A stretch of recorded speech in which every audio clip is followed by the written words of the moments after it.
प्रिय विद्यार्थियों, आज हम बीए पाठ प्रथम के प्रथम प्रश्न पत्र राजनीति विज्ञान के मूल आधार के प्रथम अध्याय की चर्चा कर रहे हैं। पूर्व की कक्षाओं में हमने राजनीति विज्ञान का अर्थ, परिभाषा और उसके दोनों विभिन्न दृष्टिकोण जिसमें परंपरागत राजनीति विज्ञान और आधुनिक राजनीति विज्ञान की विशेषताओं के बारे में, उनके लक्षणों के बारे में चर्चा की थी। आज हम परंपरावादी एवं आधुनिक राजनीति विज्ञान में मूल अंतर क्या हैं उनकी चर्चा करेंगे, क्योंकि प्रश्न पत्र में अक्सर इस विषय से संबंधित प्रश्न आता है।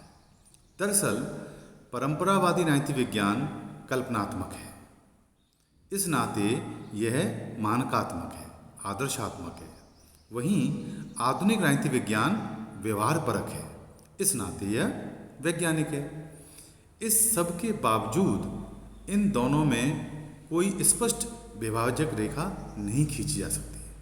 कुल मिलाकर आधुनिक राजनीति विज्ञान परंपरावादी राजनीति विज्ञान के विरुद्ध चलाया गया एक वैचारिक आंदोलन या वैचारिक क्रांति है। दोनों में मूलभूत अंतर को हम निम्नलिखित क्षेत्रों के आधार पर चिह्नित कर सकते हैं। पहला है राजनीति विज्ञान की परिभाषा के संबंध में अंतर।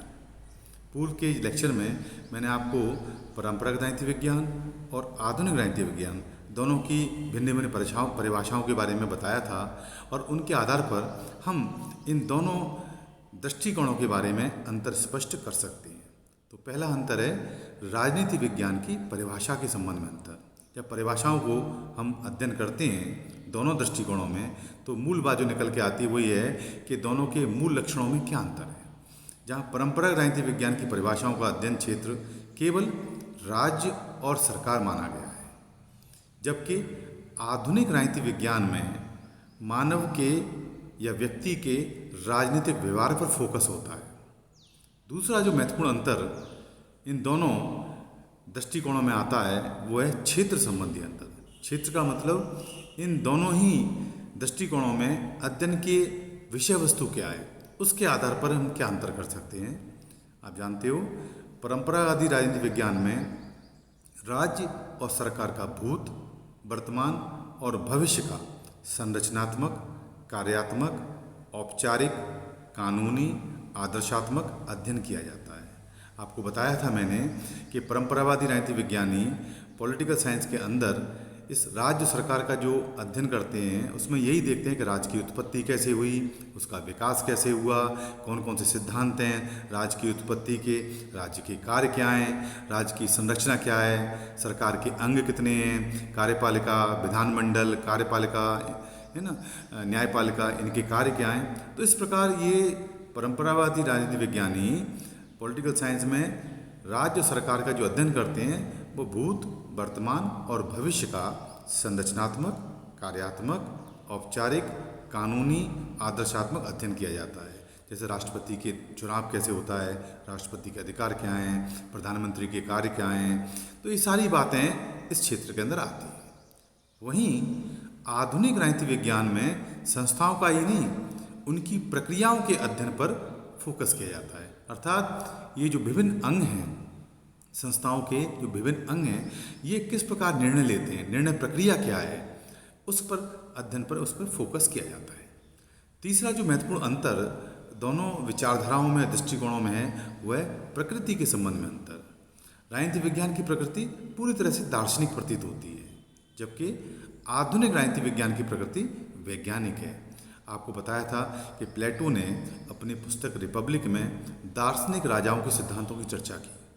उससे ऐसा लगता है, जब उसको हम पढ़ते हैं तो लगता है जैसे कि कोई दार्शनिक किसी राज्य की व्याख्या कर रहा हो कि राज्य में न्याय की स्थापना कैसे हो, राज्य में किस प्रकार का शासक हो, उसका चयन कैसे होगा, राज्य की विभिन्न जो कार्यप्रणालियाँ हैं वो कैसे चलेंगी।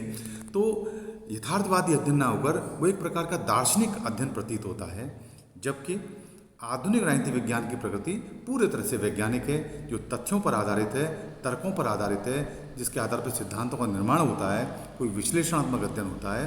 तो ये एक प्रकार से तीसरा जो अंतर है दोनों विचारधाराओं में वो है प्रकृति के संबंध में अंतर। चौथा, अध्ययन पद्धतियों के संबंध में भी अंतर देखा गया है। पूर्व में जो हमने अध्ययन किया था तो मैंने आपको बताया था कि परंपरागत राजनीति विज्ञान की अध्ययन पद्धतियाँ कैसी हैं। ऐतिहासिक पद्धतियाँ हैं, तुलनात्मक पद्धतियाँ हैं, दार्शनिक पद्धति है ना, मूल्य सापेक्ष अध्ययन है। लेकिन उन पद्धतियों के आधार पर हम किस प्रकार का अध्ययन कर पाए वो सारा आपने देखा। लेकिन आधुनिक राजनीति विज्ञान में अध्ययन पद्धतियाँ अधिक वैज्ञानिक हो गई, तार्किक हो गई, नई नई तकनीकों उपकरणों का प्रयोग होने लगा। तो अध्ययन पद्धतियों के संबंध में भी दोनों की अध्ययन की चर्चा अपन कर सकते हैं। जैसे परंपरागत राजनीति विज्ञान की अध्ययन पद्धतियाँ प्राचीन और अपरिष्कृत थी, जैसे दार्शनिक, ऐतिहासिक, कानूनी। जबकि आधुनिक राजनीति विज्ञान में आधुनिक उपकरणों के माध्यम से मनुष्य के राजनीतिक व्यवहारों का विश्लेषण किया जाता है।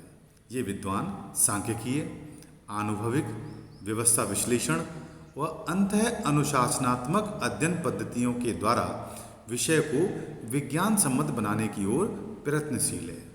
अंतः अनुशासनात्मक अध्ययन पद्धति का आशय यह है कि आज राजनीति विज्ञान का अध्ययन करने के लिए हमें अन्य जो सामाजिक विज्ञान हैं उनको भी प्रकाश में लाना होगा। मनुष्य के राजनीतिक व्यवहार का ठीक और सटीक विश्लेषण निकालने के लिए ज़रूरी है कि हम अर्थशास्त्र, समाजशास्त्र, मनोशास्त्र, इन समस्त जो सामाजिक विज्ञान हैं इनका भी हम अध्ययन करेंगे। तभी हम मनुष्य के व्यवहार का ठीक विश्लेषण कर पाएंगे, क्योंकि मनुष्य का व्यवहार किसी एक पक्ष से नहीं, इन तमाम पहलुओं से प्रभावित होता है। ये सभी सामाजिक विज्ञान हैं। इसलिए अपने विषय को अधिक विज्ञान सम्मत बनाने के लिए आधुनिक राजनीति शास्त्रियों ने अंतः अनुशासनात्मक अध्ययन पद्धतियों पर बल दिया। यहाँ अनुशासन से मतलब विषय से है, डिसिप्लिन का मतलब यहाँ विषय।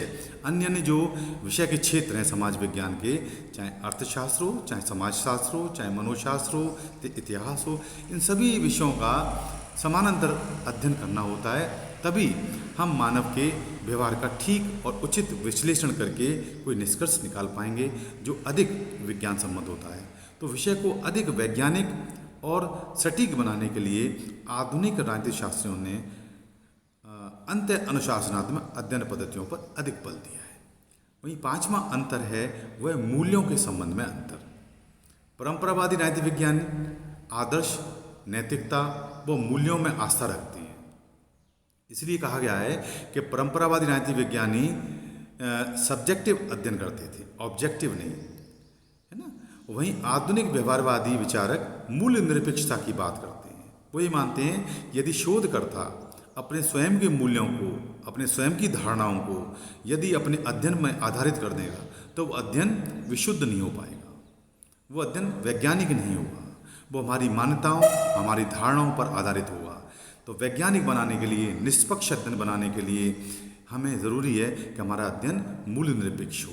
इसलिए परंपरावादी राजनीति विज्ञानी और आधुनिक राजनीति विज्ञानों में एक बड़ा अंतर ये है मूल्यों के संबंध में अंतर। जहाँ परंपरावादी राजनीति विज्ञानी मूल्य सापेक्षता पर बल देते हैं या विषय अधिक सब्जेक्टिव होता है, वहाँ आधुनिक राजनीति विज्ञानियों में विषय ऑब्जेक्टिव होता है, वस्तुनिष्ठ होता है। वो विषयनिष्ठ होता है, परंपरागत राजनीति विज्ञानी में जो अध्ययन है वो विषयनिष्ठ होता है, व्यक्तिनिष्ठ होता है, और ये वस्तुनिष्ठ होता है, ऑब्जेक्टिव होता है। आधुनिक राजनीति विज्ञान का अध्ययन वस्तुनिष्ठ होता है। वहीं एक छठवां जो उद्देश्य अंतर है वो है उद्देश्य के संबंध में अंतर। अर्थात परंपरावादी राजनीति विज्ञानियों का उद्देश्य क्या था और आधुनिक राजनीति विज्ञानियों का उद्देश्य क्या है, इस आधार पर भी हम दोनों दृष्टिकोणों में अंतर कर सकते हैं। परंपरावादियों का मानना है कि राजनीतिक विज्ञान का उद्देश्य व्यक्ति को नैतिक व श्रेष्ठ जीवन की प्राप्ति हेतु मार्ग प्रशस्त करना है। आपने देखा होगा प्लेटो ने कहा था राज्य के बारे में कि state come into existence for the sake of life and it continues to exist for the sake of good life. Good life का मतलब श्रेष्ठ जीवन। राज्य का अस्तित्व जीवन की प्राप्ति के लिए और श्रेष्ठ जीवन को बनाए रखने के लिए राज्य का अस्तित्व बना हुआ है। तो जितने भी परंपरावादी राजनीति विज्ञानी हैं उन्होंने राज्य को एक ऐसे साधन के रूप में प्रयोग किया है जिससे कि व्यक्ति किस प्रकार नैतिक बन पाए, व्यक्ति किस प्रकार नैतिकता के मार्ग पर आगे चले। वहीं आधुनिक राजनीति शास्त्री इसका उद्देश्य ज्ञान के लिए ज्ञान प्राप्त करने पर फोकस करते हुए नवीन प्रविधियों के प्रयोग पर बल देते हैं, नई नई टेक्नोलॉजीज का प्रयोग करना है तथा राजनीति विज्ञान को राज्य वह राजनीतिक संस्थाओं के अध्ययन के सीमित दृष्टिकोण से मुक्त करने हेतु प्रयत्नशील है। क्योंकि आपने देखा कि परंपरावादी राजनीति विज्ञानी अपने अध्ययन में राज्य और सरकार का ऐतिहासिक, संस्थागत, कानूनी, औपचारिक, दार्शनिक, संस्थागत, कार्यात्मक यहीं तक सीमित है उनका अध्ययन। व्यक्ति को किस प्रकार नैतिक बनाया जा सके, किस प्रकार उनके लिए वो परिस्थितियाँ उत्पन्न की जा सकें जिससे व्यक्ति अपना नैतिक कल्याण कर सके। वहीं आधुनिक राजनीति विज्ञानियों का उद्देश्य परिवर्तित हो गया। उन्होंने विषय को वैज्ञानिक बनाने का प्रयास किया गया और उसके लिए नई नई तकनीकों का प्रयोग किया, नवीन तकनीकों का प्रयोग किया, जिससे कि वो अधिक निष्पक्ष अध्ययन कर सकें और एक सार्वभौमिक सिद्धांतों का निर्माण हो सके। तो ये उनमें महत्वपूर्ण अंतर हमने देखा गया है। परंतु अब वर्तमान में इस तथ्य की ओर बल दिया जा रहा है कि परंपरागत एवं आधुनिक दृष्टिकोण के बीच उचित समन्वय स्थापित किया जाए। इस प्रकार यथार्थ एवं आदर्श के मध्य समन्वय स्थापित करने के क्रम में राजनीतिक प्रक्रिया व सरकार के व्यवस्थित अध्ययन को वर्तमान संदर्भ में राजनीति विज्ञान कह सकते हैं। इसलिए आज के परिप्रेक्ष्य में अब राजनीति विज्ञान की परिभाषा, उसके अर्थ बदल गए हैं। मैं यहाँ ये स्पष्ट करना चाहूँगा कि आधुनिक राजनीति विज्ञानियों के अध्ययन करते समय या आधुनिक राजनीति विज्ञान के दृष्टिकोण को समझते समय विद्यार्थियों को ये कतई नहीं समझना चाहिए कि ये परंपरागत राजनीति विज्ञान का विरोधी अध्ययन है।